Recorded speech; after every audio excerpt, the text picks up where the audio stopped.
జొన్న రొట్టెలోకి ఈ గోంగూర బోటిని ట్రై చేయండి. కాంబినేషన్ చాలా బాగుంటుంది. టేస్ట్ కూడా సూపర్గా ఉంటుంది. ఎలా చేసుకోవాలో చూపించేస్తా. 15 విజిల్స్ వచ్చేంత వరకు బోటిని ఉడికించుకోవాలి. పాన్ తీసుకొని కొద్దిగంత ఆయిల్ వేసి ఆయిల్ హీట్ అయిన తర్వాత కట్ చేసుకున్న ఆనియన్ పచ్చిమిర్చిని వేసుకొని ఫ్రై చేసుకోవాలి.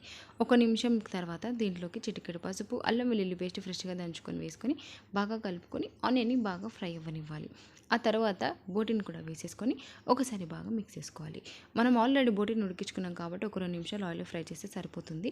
ఆ తర్వాత తగినంత కారం, ఉప్పును కూడా వేసుకొని బాగా కలుపుకోవాలి. ఇప్పుడు దీన్ని 2 నిమిషాలు ఫ్రై చేసుకొని దీంట్లోకి కడిగి పెట్టుకున్న గోంగూరను కూడా వేసేసుకోవాలి. ఇప్పుడు బాగా మిక్స్ చేసుకోవాలి.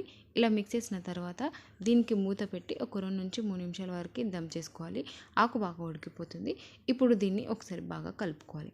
ఇప్పుడు దీంట్లోకి ఒక హాఫ్ గ్లాస్ అన్ని వాటర్ని కూడా వేసుకొని కలిపి ఉడకనివ్వాలి.